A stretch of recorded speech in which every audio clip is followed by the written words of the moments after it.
लेकिन अनफॉर्चुनेटली भारत के लिए कल मैच मन माफिक नहीं रहा। देखा जाए तो आपने स्टार्ट अच्छा किया, जिस चीज की आपको जरूरत थी, आपके टॉप 3 ने रन भी बनाए, लेकिन कल आपका मिडिल ऑर्डर फेल हो गया, साथ ही साथ आपकी गेंदबाजी फेल होगी, साथ ही साथ आपकी फील्डिंग फेल होगी। मतलब कहते हैं ना, anything that could have gone wrong went wrong. At the same time लेकिन अब मुझे लगता है इस हार के बाद ये अब पक्का नहीं है कि इंडिया और पाकिस्तान का ही फाइनल होगा। ये बहुत वाजिब बात आपने कही है। और मैं शायद कल जब फैन से मिल रहा था यहाँ पर स्टेडियम में, Vikrant, Indian and Pakistani fan, Indian fans निराश थे जाहिर तौर पर, टीम उनकी अच्छा नहीं करी, पाकिस्तानी फैंस खुश थे। लेकिन जिनसे भी मैंने बात की हो, चाहे वो इंडियन हो या पाकिस्तानी, सब कह रहे थे कोई बात नहीं, ये तो 1-1 हुआ है जी, ये ट्राई सीरीज है और हम फाइनल में खेलेंगे। लेकिन आपने बिल्कुल सही कहा कि ये गारंटी नहीं है कि इंडिया पाकिस्तान का फाइनल होगा। Pakistan is on a better footing. मैं इसलिए कह रहा हूँ, 2-3 चीजें हैं उसके पीछे। एक तो ये, उस दिन मैं प्रैक्टिस पे था और बाय चांस रोहित शर्मा और जो राशिद खान है, क्योंकि अफगानिस्तान की टीम आ रही थी, इंडियन टीम बाहर जा रही थी, दोनों मिले और वहां पे ऐसी थोड़ी क्रिकेट की उनकी बातें शुरू हुई, ये हो रहा है।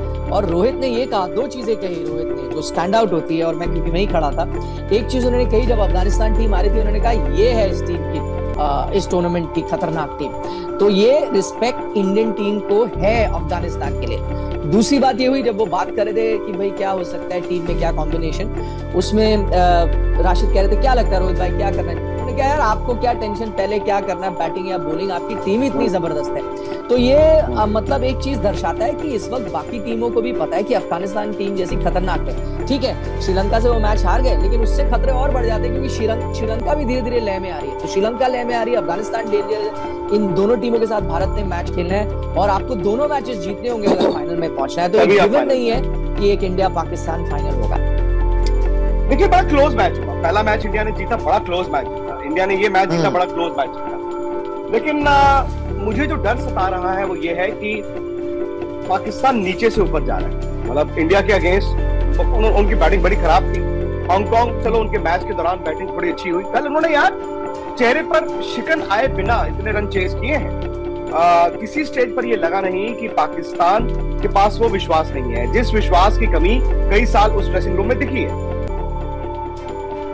अब आई थिंक गेम चेंजर यहाँ पे विक्रांत बहुत बातें हो रही है कि भाई वो अर्शदीप का कैच उन्होंने छोड़ दिया तो क्या जीत जाते, 19 रन भुवनेश्वर कुमार ने दे दिए, अगर वो ना देते तो क्या भारत जीत जाता। लेकिन इन सबसे बड़ी चीज आई थिंक कोई गेम चेंजर था तो वो मोहम्मद नवाज थे। मैं बड़ी दिलचस्प चीज हुई विक्रांत, अगर आप देखें दोनों इंडिया पाकिस्तान मैच, आपको बस मतलब लगभग आइडेंटिकल मैच हुए हैं, सिर्फ किरदार बदल गए, मतलब लोग बदल गए।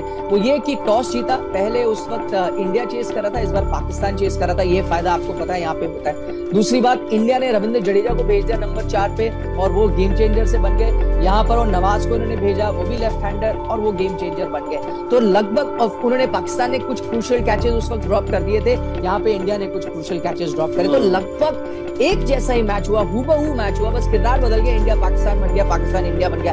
एक चीज जो शायद आप लोगों को नहीं पता चली हो, क्योंकि मैं ग्राउंड पे था और ये चीज नोटिस कर रहा था, अभी तक ड्यू आपको बिल्कुल नजर नहीं आई थी किसी भी मैचेस में। कल दिखी ड्यू ग्राउंड पे, उतनी नहीं जितनी कई बार यहाँ पे आ रही थी, बस धीरे धीरे जैसे होता है ना, कल ड्यू थी। मैं ये नहीं कहता कि ये कारण बना कि अर्शदीप ने कैच छोड़ दिया, या ये कारण बना कि भारतीय गेंदबाजों ने इतनी वाइडे डाली या इनडिसिप्लिन बॉलिंग करी, पर ड्यू एक धीरे धीरे फैक्टर बना जिससे बैटिंग भी इजी हुई।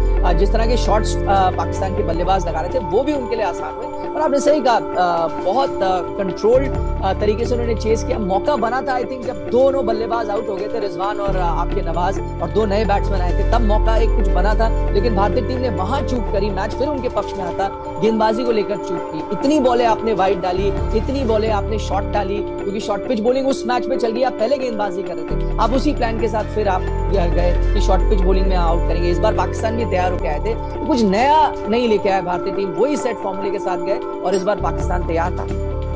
नहीं, लेकिन ये भी तो देखा जाए ना कि हम लोग कह रहे हैं कि इंडिया 20 रन और बना सकता था, ये हकीकत है। जिस तरह की शुरुआत इंडिया को मिली और 20 रन और बाकी बन सकते थे। आपके मिडिल ऑर्डर में आज 4, 5, 6 ने वो रन नहीं बनाए, फिर एंड में जाके विराट भी थोड़े धीमे हो गए क्योंकि विकेटें सामने से गिर रही थी। लेकिन even then I think 182 run कम नहीं होते, क्योंकि ये शारजा का छोटा मैदान नहीं है। इस मैदान पर 182 रन चेज करने के लिए, और अगर आप वर्ल्ड क्लास टीम है, आप वर्ल्ड क्लास बॉलिंग यूनिट है, तो मुझे लगता है कि आपकी बॉलिंग ने कल मैच आपको हरवाया। युजवेंद्र चहल को क्या हो गया है, क्योंकि 3 मैच हो गए हैं, 3 मैचेस, तकरीबन 3 मैचेस हो गए हैं इसी टूर्नामेंट में, और बड़े ऑफ कलर दिख रहे हैं। एंड आई थिंक वो आपने एक जो ये बात करी ना यूजी चहल की, शायद इसी में सारे जवाब भी हो कि भारतीय टीम का प्रदर्शन ऐसा क्यों रहा है। क्योंकि हम अक्सर, अभी आप पिछले कुछ महीनों में देखें, हम जब चर्चा करते आए, हम मानते आए यूजी चहल एक्स फैक्टर है, बोला भी हम में से कई लोगों ने, क्योंकि उनका ऐसा नहीं कि बस ऐसे ही आपने एक तुक्का लगाया, एक अंदाजा लगाया, क्योंकि उनका परफॉर्मेंस ही कुछ ऐसा हो रहा था। यहाँ पर वो नहीं कर पाया। अच्छा, दूसरी हैरानी ये हुई कि अगर आप देखें, पाकिस्तान के स्पिन गेंदबाजों ने बहुत अच्छी गेंदबाजी करी थी, तो आपको लगा जब शादाब अच्छी गेंदबाजी करेंगे, आपको लगा कि जब इंडियन स्पिनर्स भी आएंगे तो अच्छी गेंदबाजी करेंगे। एक चूक ये भी हुई गेंदबाजी की, जो आप बात करें, चूक ये हुई सिलेक्शन को लेकर चूक हुई, और शायद इसीलिए आपको एक जरूरत है 6 बॉलर्स के साथ जाने की। बीच बीच में कई बार सनी भाई को भी मैंने सुना है, उन्होंने कहा कि आप 5 गेंदबाजों के साथ जाइए, जब बात होती थी डीके पंत, आप दोनों को खिलाइए।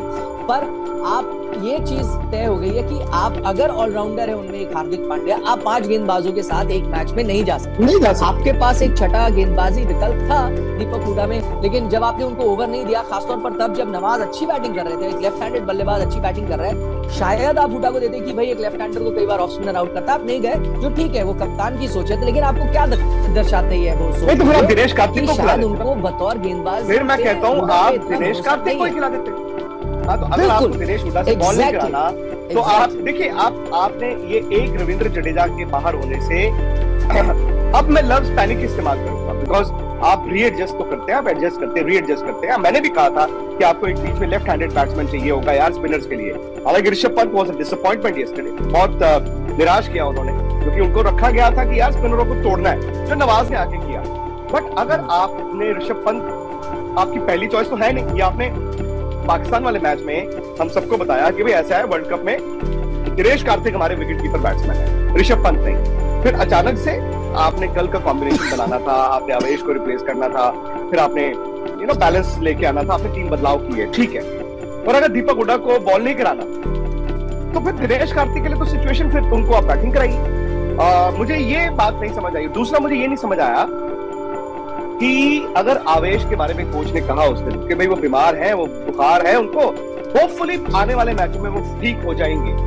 छोटा सा तो टूर्नामेंट है, आप लेके ही 3 फास्ट बॉलर गए। पहले तो ये सिलेक्टर्स की सोच नहीं मुझे समझ आई, 4 स्पिनर वहां पे भेज दिए और आपने 3 फास्ट बॉलर्स। दीपक चहर से आप भी मिले, मैं भी मिला हूं, वो वहीं पर है, वो टीम के साथ ट्रैवल कर रहे हैं, ओनली रिजर्व प्लेयर जो टीम के साथ है। तो भाई साहब उनको कल ड्राफ्टिंग कर लेते ना, दीपक चहर को ड्राफ्टिंग कर लेते मैचों में। नहीं, ये बिल्कुल करना था। इसमें एक परेशानी थी विक्रांत, और मैंने इसके बारे में टेक्निकल कमेटी से भी जानने की कोशिश की। मैंने ऑर्गेनाइजर्स को फोन भी लगाया, क्योंकि मुझे पता था कि आवेश खान वो उनको बुखार है और सर्टेनिटी नहीं है। मैं जानना चाहता था कि क्या ये मुमकिन है कि आप एक रिजर्व प्लेयर को 15 में लाते हैं, और उसके लिए आपको पता है टेक्निकल कमेटी के अप्रूवल चाहिए होता है, आपको ईमेल लिखना होता है, टेक्निकल कमेटी या फिर टूर्नामेंट ऑर्गेनाइजर्स के पास जाता है और आप हामी भरते हैं, फिर वो आते हैं। लेकिन इसमें दिलचस्प बात ये थी विक्रांत, जो मैंने पता किया, एक बार आप कह देते कि आवेश खान भाई किसी वो तो है, अवेलेबल नहीं है 15 में, जो बाहर है वो बाहर हो जाएगा। लेकिन एक बार वो बाहर जाते तो अगर अंदर आप दीपक चहर को लेके आते, फिर आवेश खान वापस 15 में नहीं आते। तो क्यों ये चीज भारतीय टीम नहीं करना चाहती थी, क्योंकि उन्हें उम्मीद थी कि आगे आने वाले मैचेस में आवेश उनके लिए अवेलेबल हो।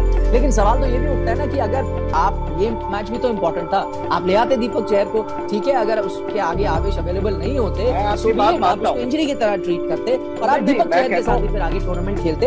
ये नहीं कि आपने आवेश को नकार दिया है, पर ये आपकी सोच होती है कि आप अवेलेबल नहीं है इस क्रूशियल गेम के लिए, हमको ये टफ पल लेनी पड़ रही है, तो आपको ये करना चाहिए था। आपने बिल्कुल सही कहा, एक बैकअप था ही नहीं, और इसे लेके बहुत हैरानी थी जब हम टीम का यहाँ पर प्रीव्यू कर रहे थे तब ये हैरानी थी कि भाई आवेश अगर फिट नहीं है तो आपको एक एक्स्ट्रा स्पिनर खिलाना पड़ेगा।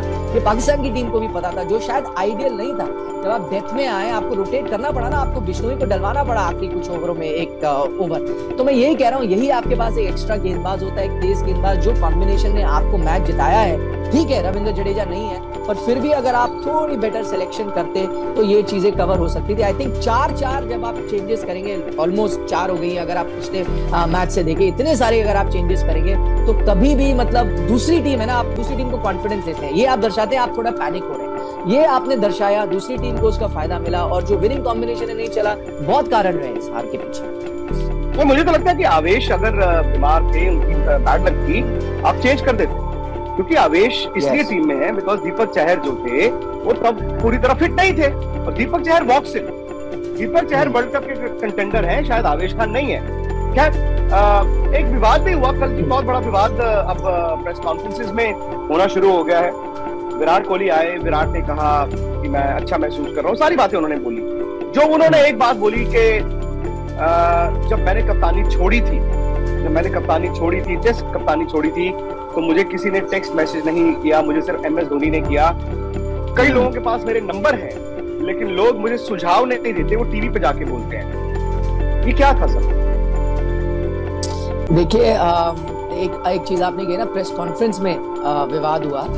अच्छी बात है प्रेस कॉन्फ्रेंस में हुआ, क्योंकि एटलीस्ट हम सबको सुनने का मौका मिला, उनसे रूबरू होने का मौका मिला, उनकी जो इस वक्त इमोशंस है उसे जानने का मौका मिला। क्योंकि अभी तक तो ये सब चीजें हम ब्रॉडकास्टर के जरिए सुनते थे, या फिर कई बार कोई और प्राइवेट प्लेयर अगर उनका इंटरव्यू करता था तो पता चलता। तो ये तो अच्छी बात है, वो सबके सामने आया और उन्होंने बात करी। और ये भी देखिए विक्रांत, आप भी कई सालों से क्रिकेट कवर करते हैं, आप जानते हैं कि वो ये चीज जग जाहिर करना चाहते थे, वो चीज बोलना चाहते थे। उनसे सवाल बहुत ओपन एंडेड पूछा गया था, पर उन्होंने इसका जवाब जिस तरह से दिया, कहीं ना कहीं उनके दिल में ये बात थी और वो अपने आप को हल्का करना चाहते थे, और ये चीज उन्होंने फिर आके बहुत ऑनेस्टली बोली। और मुझे अच्छा लगा कि उन्होंने बहुत ऑनेस्ट बात करी।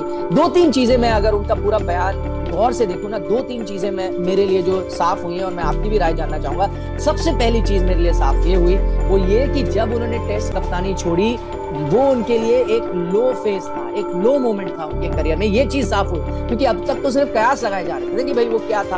हम लोग बात करते थे उन्होंने टेस्ट कप्तानी छोड़ी, कईयों का कहना था नहीं भाई उनका मन था, वो थोड़े अपने फॉर्म को लेकर चिंतित थे इसलिए उन्होंने छोड़ी। लेकिन पहली बार आपको लगा कि वो एक लो मोमेंट इन हिज लाइफ था। क्यों? क्योंकि जब आप किसी से सपोर्ट चाहते हैं, जैसे उन्होंने कहा MS धोनी ने मेरा सपोर्ट किया और किसी ने नहीं किया, तो जाहिर तौर पर उन्होंने पहली बार ये एक्सेप्ट किया कि उनके लिए एक लो मोमेंट था, जिसके बारे में हम लगातार चर्चा करते आए थे कि भाई सर्कमस्टांसेस ऐसे बन रहे थे, कुछ अनबन थी BCCI के कुछ आला अधिकारियों को लेकर, कुछ चीजें वो जो चाहते थे वैसी नहीं हो रही। तो ये पहला टाइम उन्होंने एक्सेप्ट किया कि वो लो फेज था। दूसरी चीज उन्होंने जो कही, क्योंकि बहुत लोग ये कह रहे हैं कि वो पूर्व खिलाड़ियों पे उन्होंने निशाना साधा है, और जो उनको एडवाइस दे रहे हैं टेलीविजन या अखबार या जहां भी वो चाहते तो उन्हें मैसेज कर देते। आई थिंक उसमें एक डिस्टिंक्शन है, क्योंकि उन्होंने एक लाइन ऐड करी है, उन्होंने कहा है कि जो मेरे साथ खेले हैं, तो कई ऐसे खिलाड़ी जो उनके साथ खेलते थे, जिनका नंबर विराट के पास है और शायद उनके साथ कम्युनिकेशन लगातार होती है, उनका कहना है वो खिलाड़ी जब अगर राय देते हैं, हो सकते हैं कई ऐसे पूर्व खिलाड़ी हो, चाहे ट्विटर पे भी दी हो, चाहे टीवी पे भी दी हो, वो जो मेरे साथ खेल चुके हैं, जिनके पास मेरा नंबर है, उन्होंने मुझे अगर मैसेज कर देते तो बहुत बेहतर होता। तीसरी चीज जो उन्होंने बोली, जो बहुत अहम है, उन्होंने कहा these things matter to me. तो उन्होंने कहा, देखिए हर शख्स अलग होता है, उसकी जो चीजें वो पसंद करता है या वो किस पर्सनालिटी का है, ये उन्होंने एक बार पहले भी कहा था विक्रांत, अगर आपको याद हो, उन्होंने लॉयल्टी शब्द का इस्तेमाल किया था कि लॉयल्टी मेरे लिए बहुत अहम होती है। यहाँ पर भी उन्होंने कहा है these things matter to me, मुझे फर्क पड़ता है कि कौन मेरे साथ